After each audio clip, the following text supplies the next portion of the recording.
पावसानं दमदार हजेरी लावली आहे. शेतात वापसा झाला की शेतकरी टिपणीवर मूग धरतील, ट्रॅक्टरने पेरणी करतील.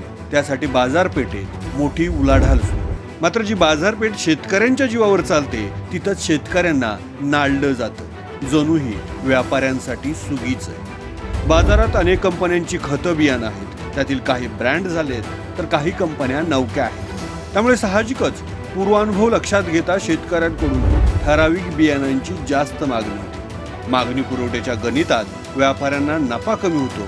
मग सुरू होतो फ्रॉड, शेतकऱ्यांची फसवणूक. त्याची पहिली पायरी, ज्या बियाणांची खतांची मागणी जास्त त्याचा तुटवडा दाखवणे. दुकानदाराला पाहिजे ते बियाणं खपवणे. यामध्ये दुकानदाराला मार्जिन जास्त राहतं. अनेक शेतकरी त्याला सहज वळतात. आता दुसरी पायरी, शेतकऱ्यांची मागणी आहे ती खतं बियाणं देणं, पण त्यासोबत गरज नसलेली काही खतं औषधं सक्तीने खरेदी करायला. दुकानदार कधी ते आपली मार्केटिंग स्ट्रॅटेजी वापरून विकतात तर कधी सक्ती केली जाते. इथंही शेतकऱ्यांचा नाविलाज होतो. पण आता हे सारं थांबणार आहे. तुमचा एक मेसेज तुमची फसवणूक थांबवणार आहे. कृषी विभागाने बी बियाणांची चढ्या भावाने विक्री, बोगस वाहन विक्री, अनावश्यक खरेदीची सक्ती करणाऱ्या विरुद्ध शेतकऱ्यांसाठी कृषी तक्रार व्हॉट्सअप हेल्पलाईन क्रमांक जारी केलाय. तुमची फसवणूक होत असेल तर कृषी विभागाच्या 9822 44 66 55 या व्हॉट्सअप क्रमांकावर तक्रार करू शकतात.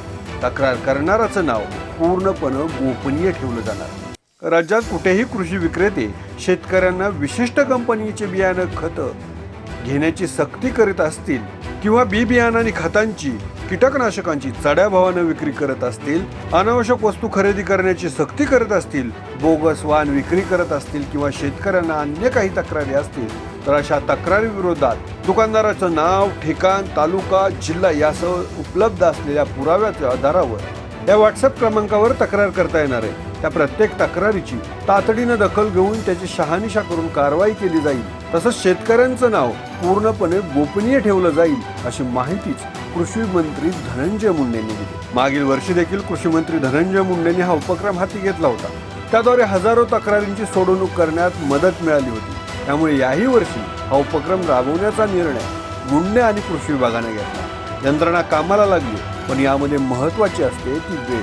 त्यामुळे तक्रार झाल्यानंतर तात्काळ कारवाई व्हावी, नाहीतर बैल गेला आणि झोपा केला अशी अवस्था व्हायची.